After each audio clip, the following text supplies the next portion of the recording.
What's up, everyone? Today we're going to be going over some of the things we've done to catch up on the Mark III Supra. One of the biggest issues, of course, was the rear tires rubbing against the quarter panels. And as you know, I was able to find an OEM set of springs, but unfortunately when I took them off of their setup, they were broken and it was really tough. So I managed to call the gentleman I ordered or I purchased the springs from. He said, hey, you know what? I'm sorry. And I'm like, hey, I know I'm going to be buying a lot of parts from you. Would you be able to give me a credit? And then I bought another set off of my buddy, and that solved that. We have that all nice. I haven't decided if we're going to be doing the fronts. I like the stance so far, but we need to see if it really rubs and give her, really hard turns, and make that determination at that point. Now, one of the cool things with having to switch out the springs or getting a credit for the springs came up in conversation. He had a set of blue interior. I'm like, hey, do you happen to have like a driver's seat that's a manual? And he did. So I'm going to show a couple pictures of what the two seats look like sitting next to each other. I had the manual seat that I got from him and my electric seat. The fabric was totally different and the manual seat was really worn out. But the actual structure of the manual seat was pristine, like brand new, no rust whatsoever. And you can see the difference in weights right here. I don't have the image in front of me, but it's something like 75 pounds for the electric seat and something around 25 pounds for the manual seat. Absolutely insane that there's that much of a weight difference, but we went ahead and I'll show you the manual, saved ourselves some weight, and trying to keep this thing on a diet. Now, one of the things I would like to do is get the red Toyota Supra, which we could see right here. I'd like to get this car ready to rock and roll and drive because I want to compare this car with the black car. The reason why I want to do that is because the black car was at one time basically the same car as the red car except for a target top sunroof car. So I want to see how much of an improvement it is from the highest trim level you can get versus my modifications. Then we can do the base modifications with the Supercharger and see where we land with that. It's hard to take a gander, or a guess I should say, at what this is going to make without some, putting it on scales, and we'll do that as well, which we might be able to go do right now. So let's go ahead and see if we can't go to one of the quarries nearby and see if they'll measure the car for us, because that would be really, really cool. Yeah, and eventually we'll bring it down to our friends down at the Tremont's garage there, and we'll be able to put electric scales to see fronts, stuff like that. But let's go ahead and take her for a ride. All right, so for proof evident, we're on the scale here at, this is Fane's quarry. And sit inside here. It's a little bit heavier than I was hoping. So far, we're at 3,320 pounds. So we're gonna hold on to that and head home. I want to shave a little bit more weight out of it. We'll have to figure out where we can get that from. But either way, the original factory weight of this car would be approximately 3,459 pounds. So that's not half bad. It's not half bad at all. We dropped some weight at least. All right, let me go ahead and get home. So those numbers didn't make any sense. We pulled a lot of weight out of this car, way more than just 100. You have to think that the engine that's in here should weigh around 380 pounds, and the engine that was in here weighed well over 600. Some accounts put it at closer to 700 with a turbo on it and stuff like that. So right then and there, that was like a red flag. I'm like, that doesn't make any sense. Then we also have about 60 pounds of weight reduction in, we pulled 60 pounds of sound deadening out and then added 25, so not quite 40 pounds of taken out there, 35. And then we had 30 pounds taken out of the drive shaft because it no longer has the carrier bearing, the steel housing that goes around it, the steel two-piece drive shaft.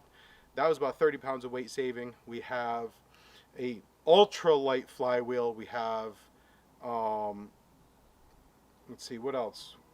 We pulled, I don't remember, 40 pounds out of the driver's seat. We pulled 10 pounds out of the ABS system. We pulled weight out of like everything that we really can, short of doing dramatic things to the car. Like, I'm not going to drill holes and make this thing a death trap, that type of thing. We still have a full interior in the car. So with a full interior, cloth interior, this car runs at about, like we were saying, 3,320 pounds, 3,300 pounds, give or take, because again, those things are very well calibrated. They're calibrated fairly regularly because of the New York State weights and measures. So it should be pretty accurate, give or take maybe 10 pounds. So happy with that, maybe 20 pounds. But we're going to round it to 3,300 pounds. Then we have to consider the fact that my number was way off. I went on the forums and saw what people were actually weighing their cars at truck stops as well as at quarries. And the absolute base model car with no frills, nothing, manual transmission and no turbo, stripped down, base model, weighs around 34,000 or 3,400 pounds. So that's where that number came from. These, the turbo models, add more weight. The ABS system that was in here, the TEMS system that was in here. Originally this had leather seats with both driver and passenger seats being electric. Had an automatic transmission, which was heavier, and had a bunch of other crap. Comes out to being the same ones that people were having, like this guy here being a later model. The 89s and a halves and newer are heavier than the 89s and earlier models. Comes out to being 3,800 pounds, which, boy, that's a heavy, heavy, chunky girl. Holy crap. I didn't realize they were that heavy. I thought they were around 3,500. No, they're 3,800 pounds. So we definitely put this thing on a heck of a diet. But if you look at this model with everything that I did to it 12 years ago, still with the 7M GTE, the cloth fabric, seats, electric seats, all the stuff still in it, you're producing around, I think came out to being mid 3,700 pounds. So we'll say we're balancing it either way. So we'll say 3,300 pounds and 3,700 pounds. We knocked 400 pounds out of the car. Now, you have to think that the 7M GTEs produced about 220 horsepower according to Toyota from the factory. The 1UZ-FE out of the Toyota Sawyers and the SC400s produced around 320 horsepower from the factory. Now, I'm going to say that's probably pretty accurate to this car. Sure, we have headers on it. We've taken it. You don't have all the coolant running through the intake manifold to warm up the air as it's going in. So that should give you a little bit of horsepower. It's got 200,000 miles on it. So we'll cut the difference and say it still has 320. I don't know 100%, but 320 horsepower versus 220. So we took 400 pounds out of it, and we added an extra 100 horsepower. So I would say, as far as a mod goes, this is pretty dang epic. It is an animal. I can't wait to see what this thing's like with the Supercharger on it. I'm sure it's going to be completely nuts. But yeah, I was kind of hoping for it to be closer to 3,000 pounds. But it is what it is. I'm not going to cut holes in it. I don't want to lose the complete interior in it. I want this thing to be a nice daily driver that I can take to race events, and should be able to do it. I think that's a victory. 400 pounds, 100 extra horsepower. Now we're going to add an extra 200, 300 horsepower to the car, because why not?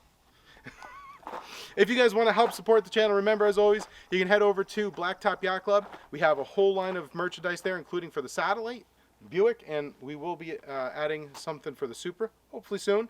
And I'll tell you what, guys, it's a beautiful day. I'm going to continue wrenching on the car. I want to get the weather stripping replaced so it stops leaking in places. I want to get, that's another issue with these Mark III Supras with the target tops, they leak. Taillights leak, and then that gets inside the trunk of the car, and it rots the trunk out. So I have a whole weather stripping kit for this thing. I want to put 4-piston Brembo brakes in here. We'll have to weigh the weight difference.